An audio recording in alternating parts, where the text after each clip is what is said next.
toujours sur ce plateau avec Ferdinand Haïté, le patron du journal Alternative, Isidore Kourounou, rédacteur en chef. Dans cette deuxième partie, nous allons aborder les questions politiques et justement, nous allons parler de cette tournée d'explication d'un quatrième mandat pour Fonia Simbe qui a été annoncé par le Premier ministre Selom Klasu lors face à une délégation chinoise. Ferdinand, comment vous trouvez cette annonce qui inaugure le quatrième mandat de Fonia Simbe? Ce n'est plus un rêve finalement. Non, ça n'a jamais été un rêve. Personne au Togo, peut-être à part quelques naïfs, ne pensait qu'à la fin du troisième mandat, Faure va s'en aller. Il n'a pas fait tout ça, il n'a pas modifié la constitution, il n'a pas reprimé les gens pour à la fin vous dire que bon, je suis fatigué, je veux bien partir. Non, tout le monde sait qu'il devait être candidat. Maintenant, j'ai suivi le Premier ministre devant la délégation chinoise.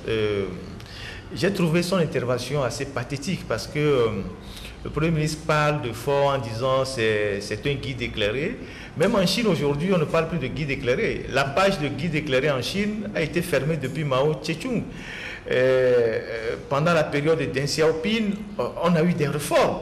Et depuis, vous savez qu'il y a jusqu'à la dernière période, jusqu'à la dernière réforme de, je crois, l'année dernière, la Chine, il y avait une limitation de mandats en Chine. Vous ne pouvez pas faire plus de 2 mandats en Chine, vous faites 2 mandats, vous vous en allez. C'est la dernière fois qu'avec Xi Jinping, ils ont essayé de revoir les thèses pour lui permettre de rester le plus longtemps possible. Alors, quand le Parti uni entretient des relations privilégiées avec le Parti communiste chinois, et que le Parti communiste chinois n'est plus dans le culte de la personnalité, et qu'une délégation de ce parti-là se retrouve chez nous, et que nous continuons par être dans ce culte-là, je trouve que c'est quand même pathétique. Mais bon, venant de quelqu'un comme Klasu, dont tout le parcours a été jonché par l'émotion, ça ne m'étonne pas. Je me pose d'ailleurs la question de savoir à quoi il sert à la primature. Vous savez aujourd'hui qu'il est le Premier ministre qui a plus passé le temps aujourd'hui à la primature. Mais on ne le sent pas. On ne le voit qu'en ville, quand sa voiture doit passer ou inaugurer quelques sommets. On ne sent pas un impact de quelqu'un qui a vraiment les rênes d'un gouvernement. Maintenant, la question du quatrième mandat de Faure, l'explication du quatrième mandat de Faure, elle est bien curieuse.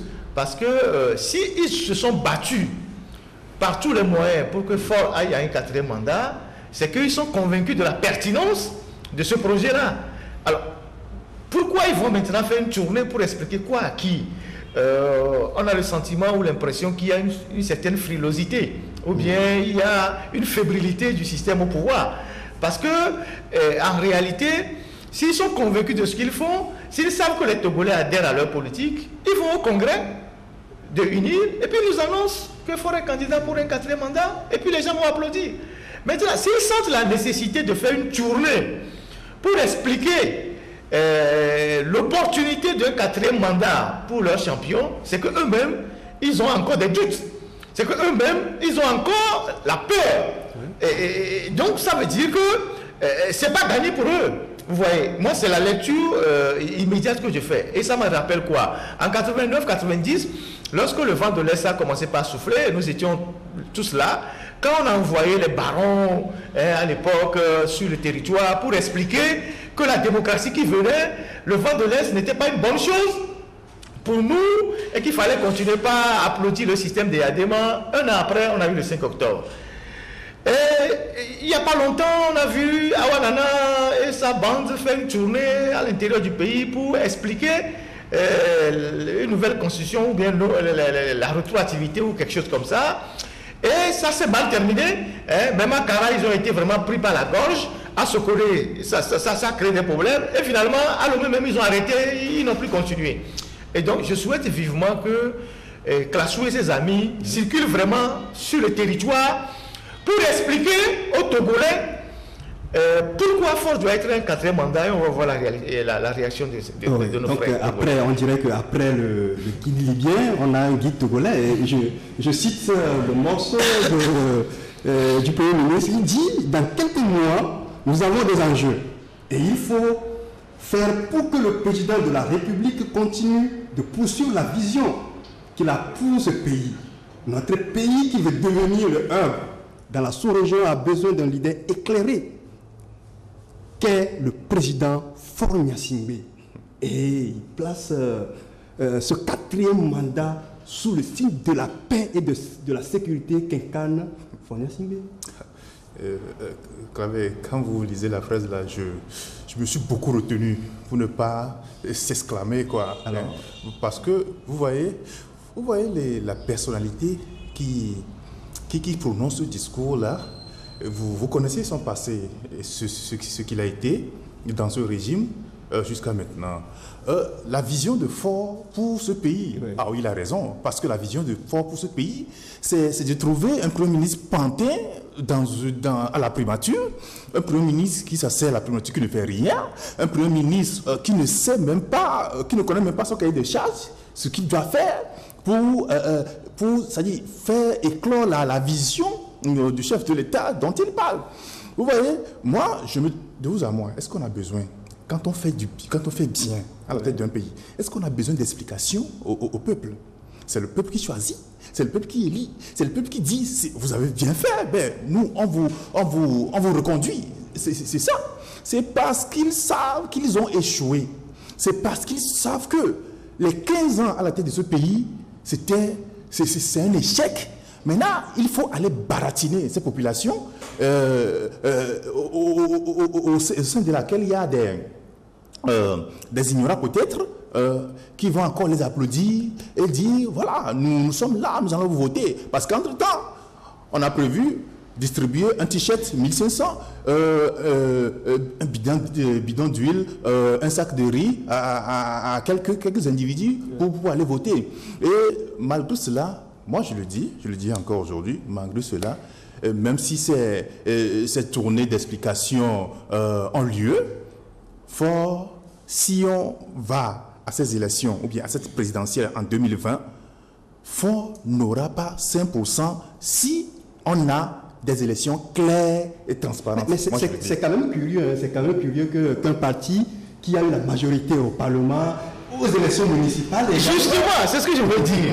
Comment se fait-il que du 20 décembre 2018 à ce jour, on a connu 2 élections législatives, soi-disant remportées majoritairement par UNIR et ses alliés, et puis municipales où ils disent UNIR a écrasé tout le monde, UNIR a pris, s'est taillé la part du lion, et que après toutes ces victoires éclatantes entre guillemets de UNIR, on trouve la nécessité de retourner sur le terrain pour expliquer l'opportunité d'un 4e mandat.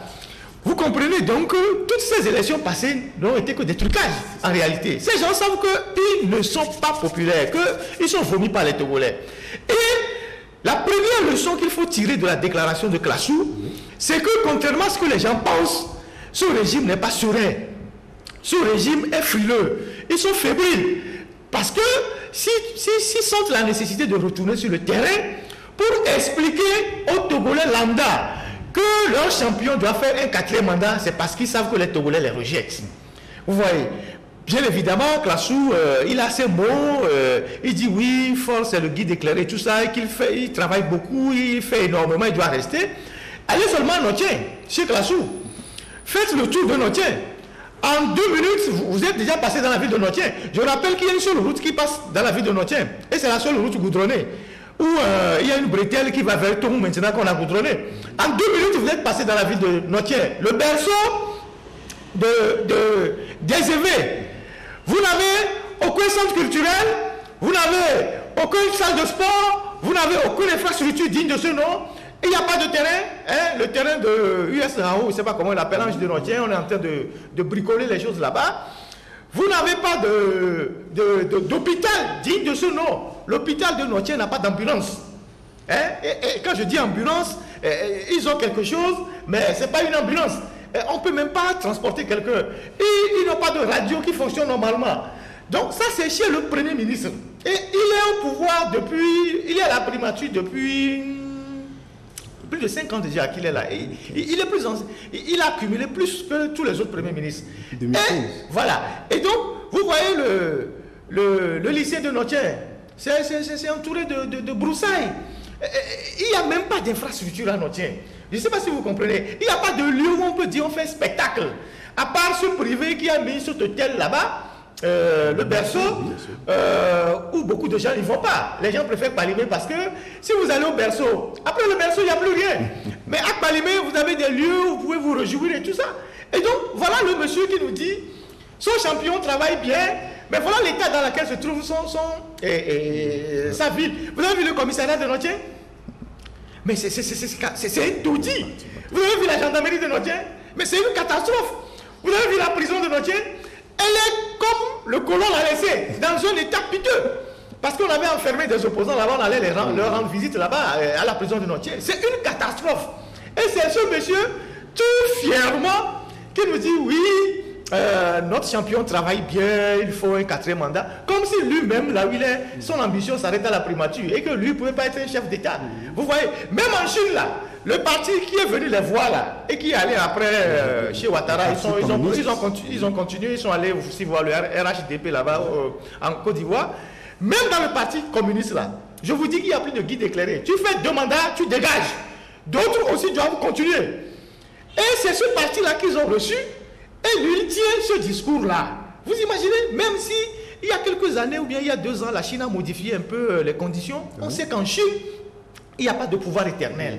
Mais au Togo, il y a toujours des gens qui sont dans les prédispositions des années 80, 70, 60, qui nous parlent de guide éclairé. Et c'est quand même dommage. Mais il faut comprendre Classou. Oui. Il a besoin d'entretenir son petit bonbon et sa primature. On pourrait dire que 2020 n'est pas encore un acquis pour le parti au pouvoir. Oui, mais c'est pourquoi on lance les tournées d'explications. Hein? C'est pourquoi on laisse mais est-ce qu'on en a besoin? Parce que d'abord la Constitution, c'est à leur faveur. Oui, il y a tout aujourd'hui. Tout ça c'est sur papier, mais ils savent que la réalité est autre. Oui, bien sûr. Le papier ne fait pas le pouvoir. Ils se sont donnés. Ils sont dans l'illusion avec les tests. Voilà, des tests qui leur donnent, qui leur ouvrent un boulevard pour 2020. C'est dommage, c'est dommage. Je vais revenir. Fedina a dit tout à l'heure le truc là, la déclaration de Classou. Oui. C'est dire que l'homme lui-même n'a pas de vision en tant que tel. Donc, Classou, il devait être âgé plus que fort. Oui, ça n'a rien à voir, il n'y a aucun rapport. Écoute, pas rapport d'âge. Écoute, Claver. Cet homme, lui, il n'a pas d'ambition, il n'a pas de vision pour ce pays, il n'a pas de vision, il n'a pas envie de briguer la magistrature suprême. Est-ce que la primature, c'est une fin en soi? La primature, c'est une fin en soi? Mais quand on va dans Uni, il n'y a plus personne pour briguer la magistrature suprême. C'est fort. Fort est le plus intelligent. Quand nous voyons tout ça aujourd'hui, bon, nous comprenons que le fils d'Eyadema, c'est lui le plus intelligent du parti au pouvoir. Ouais. Les autres sont des pantins, comme je l'ai dit tout à l'heure, parce qu'il ne faut pas avoir peur des bons, parce que c'est eux-mêmes, c'est l'image qu'ils montrent au peuple togolais aujourd'hui. Il n'y a plus personne à part notre champion. C'est dommage. 2020, bon, ils le disent, ils peuvent lancer la tournée d'explications et autres là. C'est parce qu'il n'y a pas un adversaire en tant que tel devant. C'est pourquoi Uni se permet de faire tout ça là. Parce que quand nous prenons aujourd'hui l'opposition au Togo, l'opposition togolaise, qu'est-ce qu'elle est devenue aujourd'hui?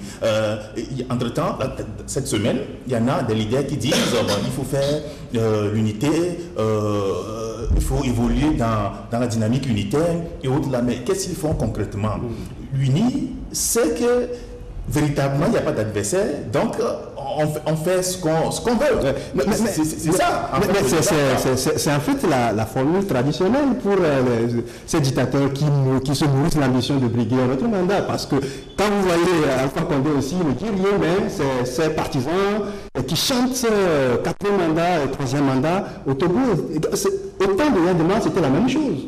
Autant de fils ont vu également la même chose. Oui, je pense qu'il ne faut pas désespérer, il faut les laisser continuer. Je connais un homme politique au Togolais que je fréquentais beaucoup, qui m'a toujours dit quand ce peuple est silencieux, c'est qu'il prépare quelque chose. Les Togolais n'abandonnent jamais, n'abdiquent jamais, mais ils prennent le temps pour s'organiser et réagir. Et les gens réagiront au moment venu. Les gens ne sont pas idiots, les gens ne sont pas bêtes. il y a le poids de la misère qui écrase les gens, il y a les problèmes qui écrasent les gens sont dans une situation où ça devient intenable. Un jour, ça va péter, comme on le dit souvent. Et donc, ça va péter, mais personne ne sait comment ça va péter parce que les gens ont appris toutes les leçons des dialogues qui n'ont abouti à rien. Et donc, le jour où ça va péter, je ne pense pas qu'il y aura en face un leader pour canaliser les gens. Donc, que ceux qui pensent que, parce qu'il n'y a pas d'adversaire en face, parce que les opposants sont fatigués, parce que les opposants n'ont plus de stratégie, la voie est ouverte pour eux, ils peuvent gérer le pays à vie. Il faut qu'ils continuent sur cette voie-là. Vous savez, on dit souvent dans le code de la route que c'est lorsque la route est vraiment bien droite que vous faites un accident. Okay. Mais quoi qu'on dise, Uni est en train de conquérir le territoire. Mais pendant ce temps... Ils ne sont pas en train de conquérir. Ils sont en train de faire... Conquérir veut dire qu'ils ont vraiment une assise. Oui. Non, ils font semblant de faire leur cinéma. Voilà, mais maintenant, pendant ce temps, que fait l'opposition? Notre opposition, dans ce temps que fait l'opposition, moi je ne saurais répondre à cette question. Bon, au leader de l'opposition aujourd'hui, quand on les retrouve dans des réunions, les rencontres, les trucs là, ils font des déclarations.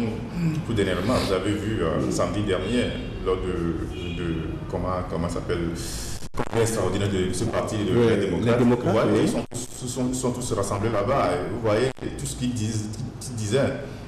Il faut que nous nous unissions, il faut qu'il y ait cette dynamique. C'est la même chanson, c'est la même chanson. La lutte. Et certains sont allés jusqu'à dire que la tenance est 2020 ou rien.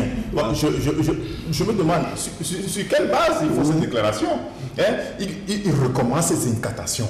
C'est-à-dire ils n'ont pas la politique, les moyens de leur politique. Ils recommencent par faire ces déclarations, peut-être pour, je ne sais pas, pour séduire le peuple, peut-être pour... Je ne sais pas, tu comprends pas quoi. Ferdinand, est-ce que ça t'étonne d'entendre encore le même opposant qui appelle à l'unité d'action, une unité sérieuse? Non, il faut dire aujourd'hui que l'opposition, pour schématiser rapidement, se retrouve en deux blocs. Il y a ceux qui sont en train de prôner la révolution et ceux qui se disent le changement, il faut aller avec les urnes s'organiser. Bon, des deux côtés, on ne voit rien venir. Notamment, on ne voit rien venir. Ceux qui prônent la révolution, ils sont toujours en train j'espère, en train de s'organiser parce qu'on entend des incantations sur Facebook et sur les réseaux sociaux, tout ça. On ne sait pas quand ça va prendre de leur côté. Ceux qui vont aussi aux élections, on ne sait pas comment ils s'organisent. Ce matin, je crois que c'est le 5 septembre aujourd'hui, j'étais avec un acteur plus ou moins proche de la société civile, mais qui est en contact avec... tous ces leaders-là, on a échangé beaucoup sur les questions de 2020 et tout ça, on fait souvent le point. Et j'ai tenu à lui dire ceci, que pour ceux qui optent pour les élections, moi, Ferdinand j'ai fait des analyses, je continue de faire, je dis, les élections, organiser les élections en état actuel ne servirait à rien. C'est d'aller cautionner Fonya Singbe. Vous voyez, parce que le système électoral est verrouillé. Donc, le problème qu'on doit poser en ce moment-ci, ce n'est pas le problème des candidatures, même si les candidatures sont légitimes. Je trouve que les gens sont libres de se déclarer candidat. Il faut que ça soit assumé.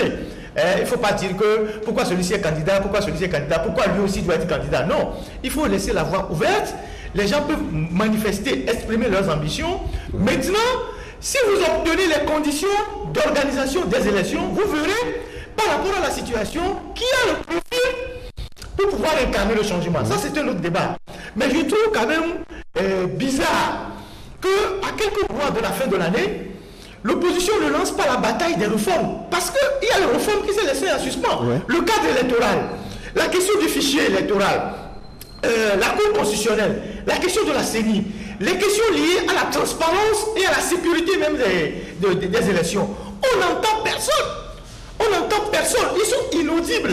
Alors que c'est maintenant qu'il faut poser ces questions-là et acculer le régime, mobiliser les gens pour faire les pressions sur le régime. Ce n'est pas à 2 mois des élections quand le régime va vous dire non, c'est trop tard, nous on ne peut plus rien faire.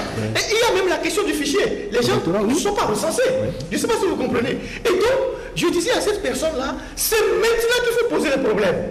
Pour ceux qui veulent aller aux élections, vous ne pouvez pas commencez par poser les problèmes de qui va jouer alors que les règles même du match ne sont pas encore bien définies, ne sont pas claires.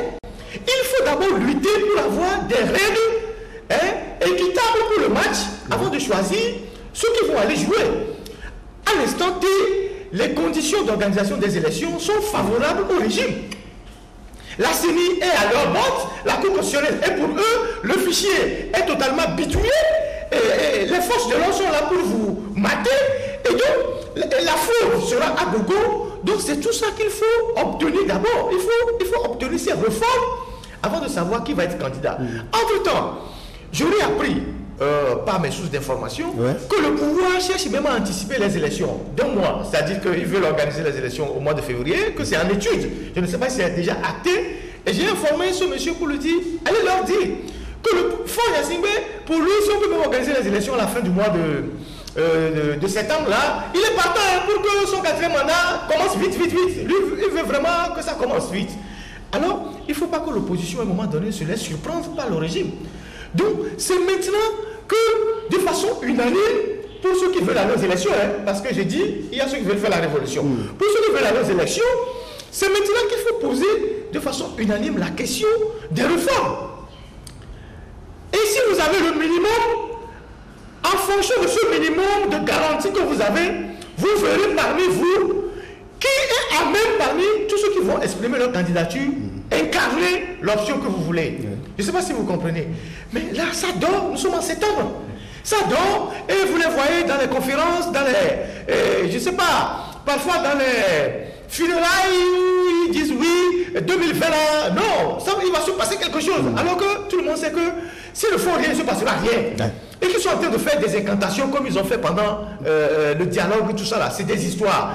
Donc, personnellement, moi, je ne crois pas aux élections si les choses en restent là. Et deuxièmement, je pense qu'il est temps que ceux qui veulent aller aux élections sortent la question de la transparence des élections, la réforme du cadre électoral dès maintenant, pour obliger le pouvoir au moins à lâcher du lest. Mais s'ils ne le font pas, bon, il ne faut pas qu'ils viennent pleurnicher à la veille pour dire oui, on veut nous tricher, et nous avons les moyens d'empêcher les élections, alors qu'on sait qu'ils n'ont aucun moyen de le faire. Nous sommes talonnés par le temps. Isidore, pour terminer avec vous, que veut l'opposition réellement? L'opposition veut le pouvoir en 2020, mais elle n'est pas prête. Pas les moyens. Elle n'est pas prête pour se battre bien, donc se donner les moyens pour avoir le pouvoir en 2020, c'est tout. Est-ce que c'est vraiment dommage? C'est dommage, c'est dommage, le silence. Okay, merci, c'est la fin de cette deuxième partie. Dans la troisième partie, Ferdinand Ité et Isidore Kouonou recevons pour vous un compatriote, un Togolais de la diaspora qui fait dans l'humanitaire. À tout à l'heure pour écouter les bonnes choses de cet invité.